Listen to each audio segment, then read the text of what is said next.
Hope you had a great day today.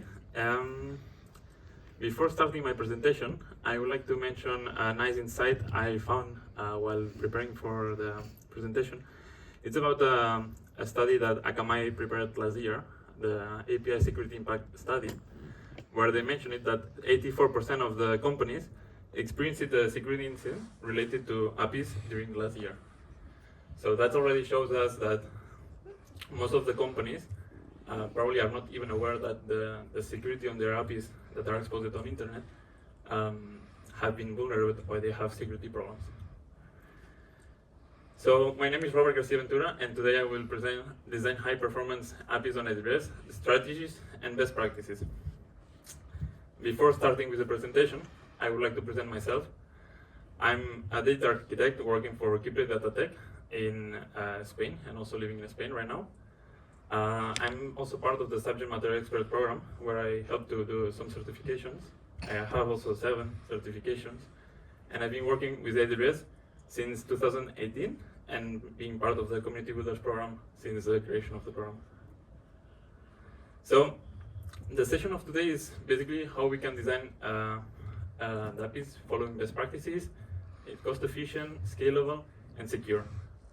So how to the best way I think to explain this is I will explain a use case, an example. Let's imagine that we are architects, and by the way, how many architects are in the room? Okay, quite a lot. So probably most of you are familiar already with the challenges that you have ahead when you have some requirements, and as functional and non-functional requirements that you need to satisfy, design an architecture that meets all of these requirements and deliver the solution to the customer, right? Let's imagine in this case, we have a company and we created a proof of concept where we have a monolith architecture running a fast API with Nginx, Let's Encrypt for encryption, fast API users for user management, a Postgres for a database, and the storage of on the same server. The proof of concept goes well, but now the business wants to scale this solution to a national level or even to the whole world, no? So we need to scale this to make it scalable. We need to make it that is reliable, highly available, secure, and that doesn't cost a lot of money. So how we can do that? In this case, let's suppose that we are not even in the cloud yet. We are using the on-premise data center. So the first step is who maintains this? Who needs to buy all the hardware? Who needs to provision the hard disk drive? If the hard disk drive fails, who will change it? And the security access of the building. So there is a lot of challenges that we need to someone needs to pay attention at it. So the best benefit of going to the cloud is that all this that I just described already we can forget.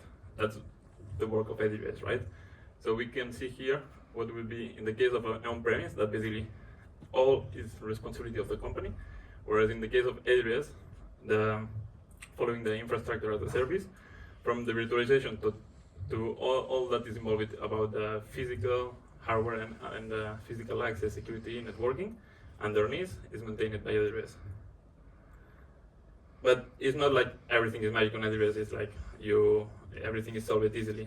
As most of you know, the shared responsibility model describes who is responsible of what, right? Who is responsibility of the customer and what is responsibility of AWS. As said before, mainly all related to the hardware, to the global infrastructure. The underlying infrastructure is all responsibility from AWS, and above that is responsibility from the customer. Like for example, sharing access to your accounts, securing your S3 packets, etc. So let's say the company says we want to migrate, we want to forget about scaling our services, we don't want to buy servers, we just want to move to the cloud as the solution as is right now. The first thing we would do is a lift and shift. That basically is taking the solution we have right now, creating an account, creating an EC2 instance that is a virtual server in the cloud, and migrating all the services running from on-premise to the cloud. With this solution, we already have something that we don't need to maintain all this rack of cables that we saw before, right?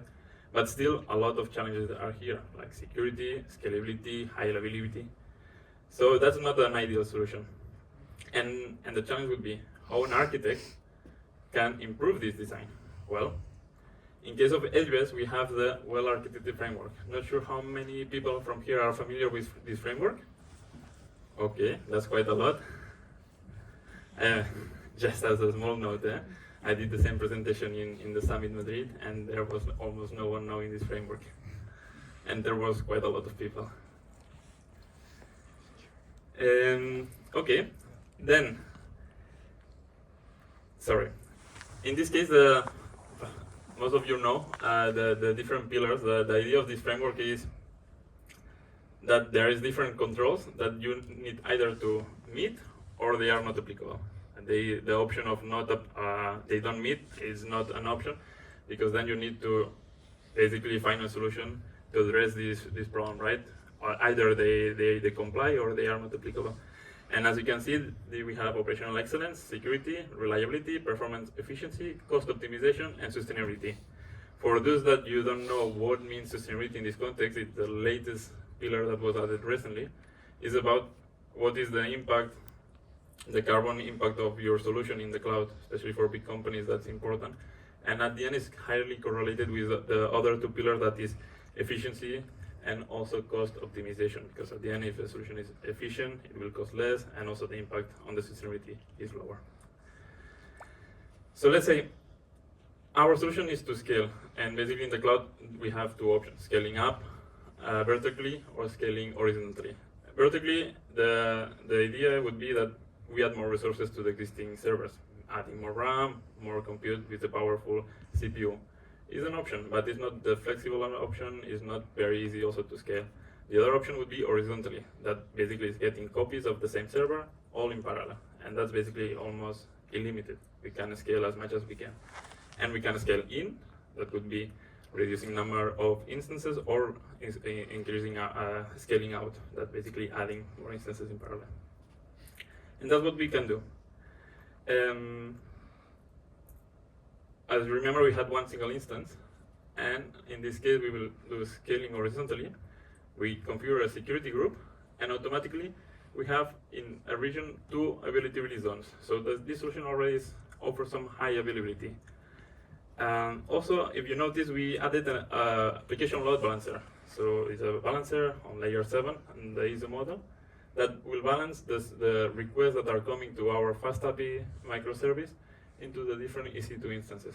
But this solution still has some challenges. For example, we still need to maintain the operative system patches, all the underlying operative system management, etc. So how we can avoid this and managing this basically would be, in one way, doing serverless, and in the other, containers. So serverless and containers, in AWS we have two services mainly that are the kings for that. We have the Lambdas and Fargate. And to be honest, there is no right answer or wrong answer in this case to say always go for Lambdas, always go for Fargate, because it will depend a lot on each use case, each solution, right? In this case, I'm showing you some of the main important differences, although there are more, that you can find between these two services.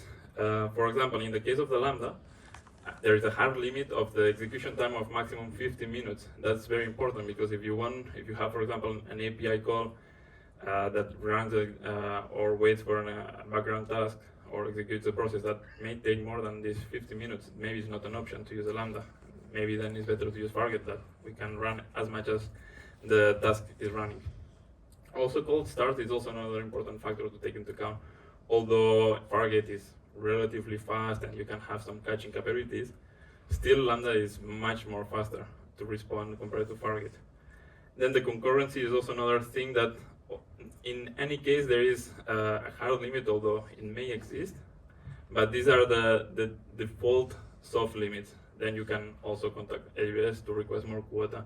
Also to mention that this default limits means that you can run either 1,000 concurrency Lambdas at the same time, or 4,000 virtual CPUs. And doesn't mean 4,000 virtual CPUs in a task. It means that, for example, if a task has 2 virtual CPUs, it means you can run 2,000 tasks in parallel. And then resources also is a big difference. In the case that you require, for example, loading a big amount of data in memory, then go for Fargate, because it allows you to load 120 gigabytes of memory and more CPU. let's say for this use case, we go for Fargate, okay? So as you can see, we have replaced Fargate, EC2 instances with the Fargate, and we don't have anymore an auto-scaling group. We do have ECS service auto-scaling. It's very similar to the auto-scaling group, but it's different. In the case of ECS, is how it's called in the service. And we still keep the application load balancer that will balance the request between the two Fargates. In this case, we forget about the operative system maintenance, patching. We just deploy a container into the container registry, and Fargate will automatically scale within the cluster and the service the task that we have defined.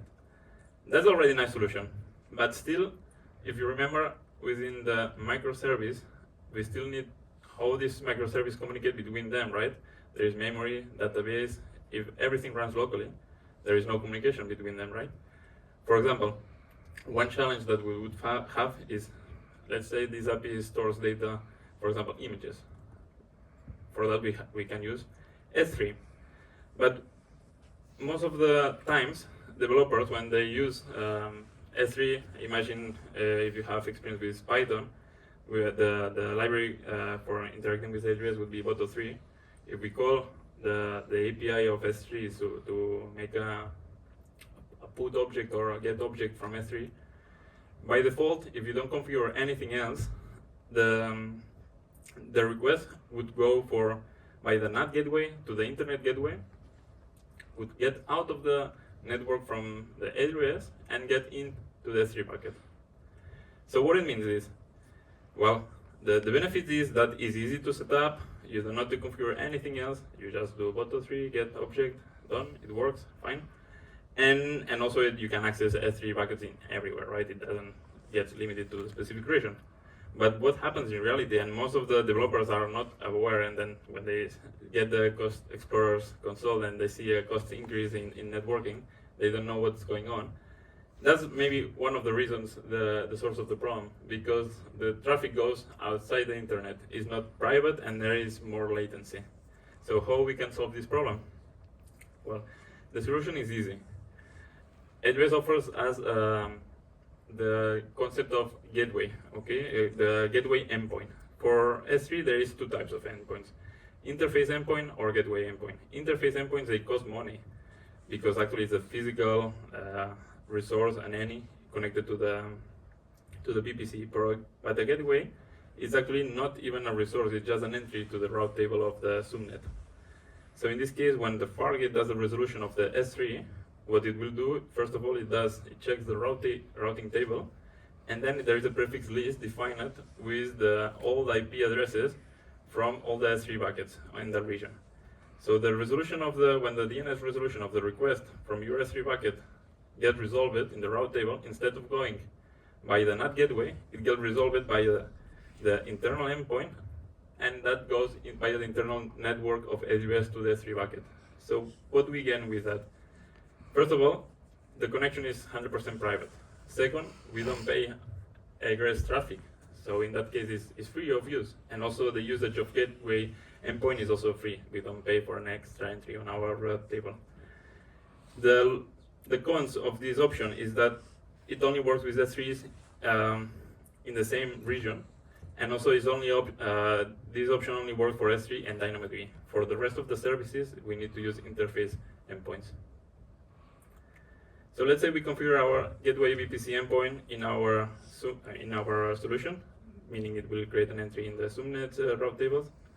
And that's how it looks like now. So we have our DynamoDB completely serverless, S3 buckets for storing data, our Fargate containers that are being executed also serverless. So that's a scalable solution, running serverless, quite and cost effective in that sense, and secure. But still, there is a lot to improve here. So how we can handle, for example, the authentication of APIs. Still here we have API user management, user authentication, how we control, for example, that our API doesn't get injected with attacks of SQL injection or attacks of DDoS attacks, etc. No? Well, for that we can put something in front of our application load balancer. And in that case is the Amazon API Gateway service.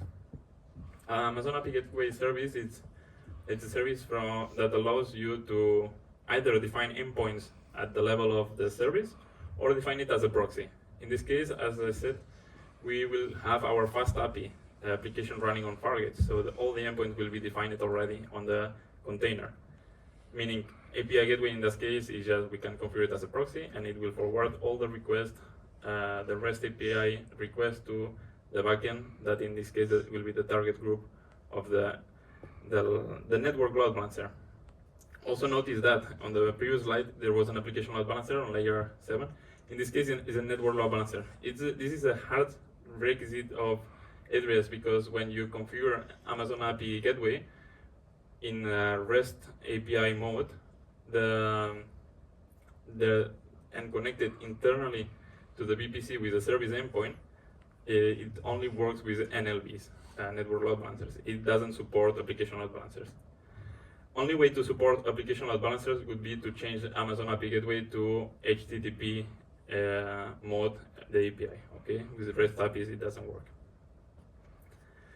So with Amazon API Gateway, we already get some solutions, like Cognito. We can integrate it with Cognito for all the user management and handling all the user authentication. Cognito has its own user management. We can create users, or the users can be registered there, or also can be federated to other identity providers, for example, to Entra ID, Azure Active Directory, etc. And then we can also touch WAF.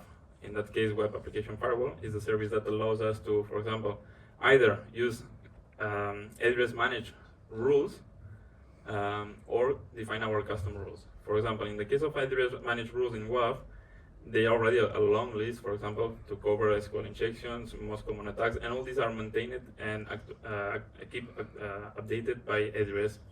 And it's a very well complete solution that you also have some insights about which connections are rejected, which connections are accepted, and also all these are all the logs are being registered to S3 for later inspection if you require. Okay, at this point we can say that we have a solution that is scalable, that is secure with WAF against attacks of injection. We have also the user authentication and authorization. We have our business logic implemented inside the Fargate containers, and then also all the storage at level of the database and storage of objects is also completely serverless and scalable. But let's say our business said we need to go now not just in Netherlands, we also need to be globally available to all our customers, and we need to be able to offer our customers the latest or the lowest latency possible. Well, in this case, API Gateway by default, or well, the most used case is regional. There is 3 modes: private mode, regional mode, or edge optimized mode. In this case, if you configure it to edge optimized mode, what it will do underneath is using the edge location of AWS, and by a BGP routing policy, it will route all the requests from each user to the nearest location of edge location from the user, and from that point it will enter the AWS global network, and routing from the edge location to the API gateway on the region that is being deployed by the internal AWS network. With that, we reduce a lot of the latency, because without implementing this, for example, if our API gateway is in the region of Ireland, and our users are in Australia, it means from Australia to Ireland, it goes via public internet, everything. Whereas in this case, if there is a location in Sydney or in another place, an edge location, the user will enter in that edge location. So from his house to the edge location, it's public internet, and from the edge location via the private fiber optic of AWS. And that already speeds up a lot our connection. Finally, we still need the part of monitoring and observability. And for that, AWS has a lot of services. I just pointed out some of the most important or principal services here. One of them is CloudTrail. CloudTrail would be the principal service for monitoring all the API calls to AWS. So when you modify a resource, deploy a new resource, or delete a resource, all this is being monitored in this service. Next to it, we have CloudWatch. CloudWatch is another service where all the logs from all our services running, for example, all these fast APIs services, will be creating metrics and logs. All this is being monitored and registered in CloudWatch. In CloudWatch, we have alarms to configure. If we, for example, a metric is going down or up, or we detect errors, we can automatically configure alarms that they get sent a notification by email or whatever we configure. Also, we have log groups that all, for example, Fargate, they can automatically register all the logs there. We have metrics, and even we can define our own dashboards for monitoring all this. Then Amazon Guard Duty would be another service that is ingesting data from different services like CloudTrail, VPC flow logs, DNS logs, etc. And it uses machine learning and artificial intelligence to automatically, almost in near real time, inspect all these logs to find or to look for threats or security problems that may arise, and then it automatically shows all these alerts. Finally, AWS X-Ray is a service that is very used on distributed systems, especially for when you have a complex architecture with different microservices. It allows you to trace all the requests that they go through all these different services.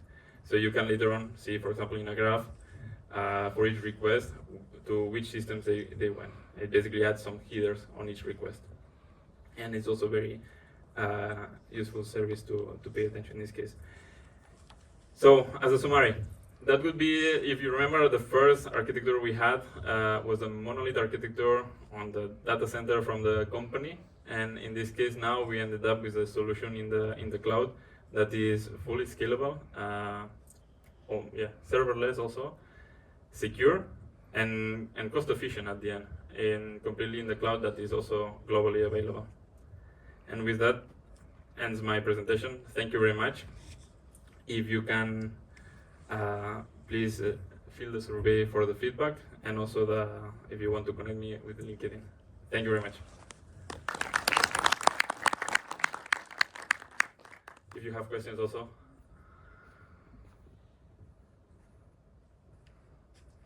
Any questions?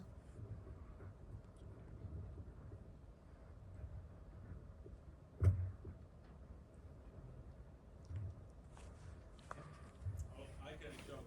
Yeah, sure. So you used Fargate, but you also compared it with Lambda up front. Yes. In your presentation, how would the architecture look for you if you would use Lambda? Would you just drop and replace it, or would you have other means? Well, in this case, I would say you have multiple options, but the ones that they pop in my mind. And the most common one is basically on API gateway. You don't use it as a proxy mode. You should define on API gateway all the endpoints that you want to define on your API. And from there, each endpoint gets connected to a specific Lambda. And then each Lambda, you define the logic that at the end, for example, in a fast IP, in a fast API, you have all the endpoints, right? And each endpoint has its own function. That would be, in the case of the Lambda, you have one Lambda for each endpoint. Another option would be also, you say, okay, no, I want the Lambda to run the fast API, and then I want to proxy, for example, an API gateway, everything goes in the Lambda, and the Lambda will handle all the logic, right? And then you put all the logic inside one Lambda. And either you do it directly in Python, or also you can load the container inside the Lambda.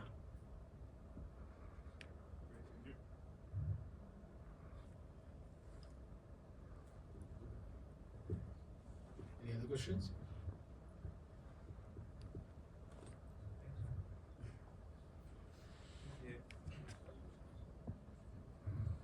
Okay, thank you very much.